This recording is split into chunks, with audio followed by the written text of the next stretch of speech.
Bonjour à tous et bienvenue dans cette vidéo. Juste avant de rentrer dans le sujet de la vidéo du jour, je vous rappelle qu'il y a un concours en ligne sur ma chaîne.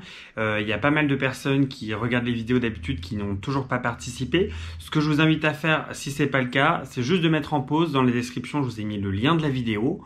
Regardez la vidéo si ça vous intéresse. Sinon, allez juste au moment où j'explique donc les modalités pour le concours. Il vous suffit de me dire ce que vous voulez gagner et de le déposer en commentaire. Voilà, et maintenant, retour à la vidéo. Bonjour à tous, j'espère que vous allez bien. Alors, je suis en train de faire le montage de la vidéo pour les 1000 abonnés et pour le concours. Et du coup, comme j'étais de nouveau au chargeur à destination, hop, vous allez le voir ici. Alors, aujourd'hui, il y avait de nouveau une Zoé. Donc une Zoé 40 cette fois-ci qui était branchée sur d'habitude le seul chargeur qui marche. Et finalement, j'ai branché la Tesla donc sur la troisième board qui ne marchait pas. Donc, elle s'est verrouillée, puis elle m'a mis un message d'erreur dans la voiture en me disant que l'appareil était défectueux. J'ai reset et la charge a démarré. Donc, c'est super et j'avais envie d'en profiter. En fait, pour voir à 100% de la batterie, vu que je vais aller rouler là tout de suite, à 100% de la batterie, je voulais savoir combien de kilomètres la voiture allait m'indiquer. Donc, je me suis dit que j'allais en profiter pour faire ça, vu qu'encore une fois, il n'y a personne qui charge. Hein, vous voyez, toutes les autres bornes là sont libres. Donc, j'en profite. Et en fait, j'ai voulu savoir comment exactement je pouvais bien calculer la dégradation de la batterie. Je suis tombé sur la vidéo de Bosch Nyland. Je sais pas si je prononce bien son prénom. C'est un mec que j'adore, hein. Je suis abonné à lui depuis très longtemps. Et il avait fait une vidéo il y a 2 ans, How to correctly measure battery degradation in Tesla. Et finalement, lui dit qu'en fait pour vraiment calculer la dégradation, c'est un peu ce qu'il fait en fait pour calculer la capacité en permanence dans ses vidéos.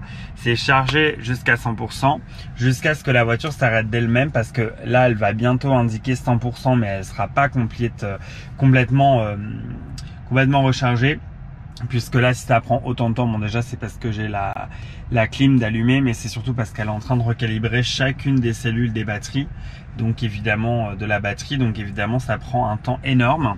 Mais donc il dit qu'il faut que ça s'arrête de lui-même, d'elle-même, et qu'ensuite il faut rouler à une vitesse constante quasiment jusqu'à ce que la voiture s'arrête pour voir le nombre de kilowatts disponibles. Hein, parce que le problème, il dit que dès qu'on s'arrête, finalement il y a une consommation fantôme qui se crée, et donc ça fausse le résultat. Donc c'est vrai, moi malheureusement je peux pas rouler jusqu'à quasiment vider la batterie complètement sans m'arrêter aujourd'hui. Donc il y aura des arrêts. Vous voyez là, il reste encore, ça vient de passer à 100%, il reste encore 30 minutes de charge, mais elle est pourtant bien passée à 100%, hein, puisque en fait maintenant il y a la calibration des cellules qui va se faire. Donc du coup, et on est descendu, on est en triphasé, pourtant on est redescendu à 6 kW, 9 ampères, hein, parce qu'elle bride la charge. C'est un peu l'image du verre qui est rempli. On va doucement pour aller jusqu'au bout. Donc du coup, ce que je vais faire, c'est que je vais énormément rouler aujourd'hui et ce soir. Donc, je vais, hop, ici. Bon, je me trompe toujours dans ces écrans. Donc, le trip était... Je vais le renommer, je vais mettre trip batterie. Voilà, très original. Et je vais, hop, le réinitialiser. Donc quand on part tout à l'heure à 100%, une fois que la borne saute, une fois que l'arrêt va s'arrêter, que la charge va s'arrêter d'elle-même, jusqu'à, je vais la descendre jusqu'à 1%. Jusqu'à 1%. Et on verra bien donc à peu près les kilowatts-hour disponibles et les kilomètres qu'on a réussi à faire. Je pense qu'il y aura une marge d'environ 5% d'erreur due en fait aux arrêts que je vais devoir faire. Les arrêts, c'est sans mode sentinelle, donc c'est une modèle 3. Les modèles 3 sans mode sentinelle se mettent vraiment en deep sleep, en sommeil profond très rapidement. Donc même je pense qu'une erreur de 3% serait suffisant, la marge, mais on verra bien. Donc là du coup je vous notifie dans la vidéo juste après quand ça s'arrête. Pour le moment j'attends que ça s'arrête. Aussi vous voyez, j'en profite donc pour les propriétaires de Standard Plus, c'est vrai qu'on a une plus petite batterie, environ 20 kWh. Je précise bien 20 kWh parce qu'après je vais me faire engueuler si je dis 20 kW parce que les unités j'ai un peu du mal parfois. La personne qui m'engueule dans les commentaires se reconnaîtra. Du coup, je veux absolument aller à Amsterdam. Je vais peut-être y partir ce soir pour y passer juste une ou deux journées. Et en général, donc moi je me recharge que jusqu'à 80%. Et quand je me recharge que jusqu'à 80%, je dois marquer un arrêt par ici, en Belgique, plus un arrêt à Urmond, Néderlande, et ensuite je monte jusqu'à Amsterdam. Et là en fait je suis rechargé à 100%, je suis en train de calibrer les cellules. Et j'ai essayé pour voir si ça a changé la donne. Et évidemment en fait, c'est intéressant quand même parfois de recharger à 100% parce que là sur ce trajet ça change clairement la donne. Clairement, ça ne me fait marquer qu'un arrêt de recharge. Donc ça me fait quand même gagner du temps et potentiellement de l'argent puisque je vais quand même payer l'énergie nécessaire moins cher chez moi qu'au superchargeur, même si c'est une solution vraiment très très abordable. Donc là je trouve ça intéressant, un arrêt de 35 minutes, voilà. Non, c'est vraiment bien. Honnêtement, parfois ça vaut le coup, voilà, de bien préparer son voyage et de programmer pour voir si, par exemple, ponctuellement recharger à 100%, ça vaut pas le coup. Franchement, je sais pas combien de temps ça va encore prendre, mais c'est vrai que ça bouge pas du tout et ça recharge à 2 kW depuis 10 minutes, je dirais. Donc je pense qu'il y en a encore pour au moins 20-25 minutes là pour finir d'étalonner en fait les trucs. Où on en est. En allant dans l'affichage, on va mettre en kilomètres, en distance ici. Donc là, la batterie rechargée me dit à 100% pour le moment, donc encore de calibration, elle me dit 160 km. Et sur le site de Tesla, on va regarder à combien c'est. Configuration personnalisée. Donc 409. Et là pour le moment à 100% elle me dit 360. Voilà, c'est apparemment ce serait quand même basé donc ce chiffre là sur notre sur nos habitudes de conduite et notre consommation moyenne. Donc selon la conso moyenne que je fais et mi-route, mi-ville, mi-autoroute, et c'est pas mal hein, si je peux vraiment faire 360 km avec une batterie. On va voir si c'est possible. J'ai un doute que je fasse 360 km vu que je vais faire de la conduite mixte. Mais je pense que je vais au moins réussir à faire 260, 300. On va voir ça. Et voilà, la charge vient de s'achever à l'instant. Il est 13h02 et donc la borne vient d'arrêter la recharge. Donc du coup, on a bien 360 km qui sont affichés. Pour la batterie donc qui est complètement pleine, donc je vais partir dès à présent pour ne pas la laisser remplie et je vais rouler donc jusqu'à atteindre les 1%. C'est parti. 13h04, on est parti. Évidemment à ce niveau là aucune régénération n'est disponible hein.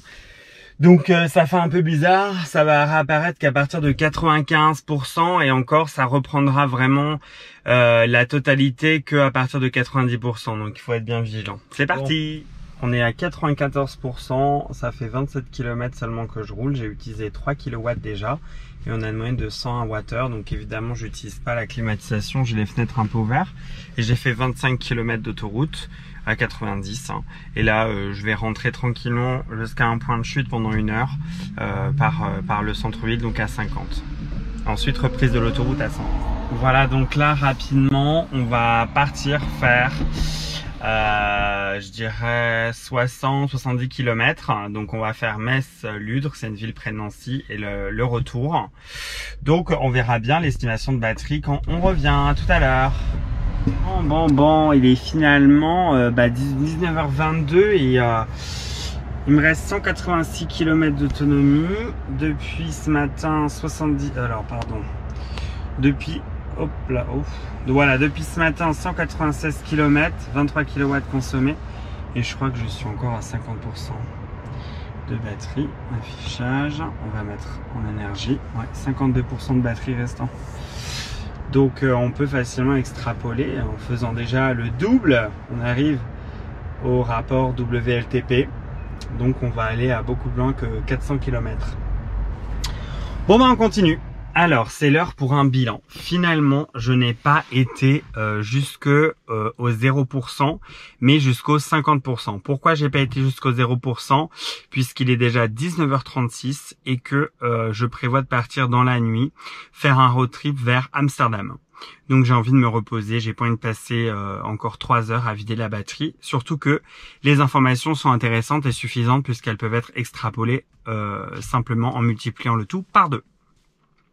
Alors, ce qu'on voit ici, déjà dans un premier temps, c'est qu'on a 180 km restants selon la voiture, basé sur ma consommation. Et si on va ensuite dans affichage, et qu'on va ici dans énergie, on nous dit qu'il nous reste 50%. D'accord? Ici, dans les statistiques, ce qu'on voit, on a donc bien parcouru 200,4 km. C'est ça qui est très intéressant. Là, je suis dans mon garage, donc 200,4 km. On a consommé au total 23 kWh et on a consommé 117 Wh par kilomètre. Donc cette consommation est d'un cycle mixte finalement, et d'un cycle mixte qui allie autoroute à 100. Évidemment, j'ai roulé à des vitesses très raisonnables, entre 100 et 90 de la ville. Et la climatisation a été allumée sur l'aller et le retour, donc environ, je dirais sur 3 heures d'utilisation de la voiture, elle a dû être allumée 1 heure à 23 degrés. Aujourd'hui, il n'y avait pas de soleil, il faisait très chaud, mais il n'y avait pas de soleil, donc la consommation n'était pas délirante. Donc 117 Wh par kilomètre, c'est quand même extrêmement peu. Il faut bien gérer son éco-conduite pour arriver à ces résultats-là. Il faut savoir conduire doucement. Savoir qu'en autopilote, la voiture consomme vraiment beaucoup moins aussi, donc ça aide énormément. Donc finalement, ce qu'on peut extrapoler, eh bien, c'est simplement que si on arrivait maintenant à 0%, on pourrait bien faire les 400, donc ce serait 400,8 km, donc pour 46 Wh. Mais il faudrait rajouter encore des kilomètres parce que la batterie utile, je ne sais plus exactement, mais c'est 50, il me semble que c'est 50 kW pour la Tesla Model 3 Standard Plus. Donc finalement, je pourrais faire avec cette conso bien au-dessus des 200 km. On pourrait quasiment atteindre les, je dirais 460 km à peu près, avec des vitesses à 90 et en faisant vraiment 100%, 0%, ce qu'on ne fait jamais. Mais en tout cas, le WLTP est bien là, il est bien respecté. J'ai pas calculé la dégradation de ma batterie, mais en fait j'ai l'impression qu'il n'y en a même pas, puisque je vais bien au-delà du cycle WLTP. Donc voilà, si vous avez des réflexions à me donner, des hypothèses sur la consommation, etc. et sur une manière assez précise et rapide de calculer la dégradation de la batterie, faites-moi signe dans les commentaires. J'espère que cette petite vidéo vous a plu, c'était juste comme ça m'a pris. Donc voilà, on se retrouve dans la prochaine, à bientôt.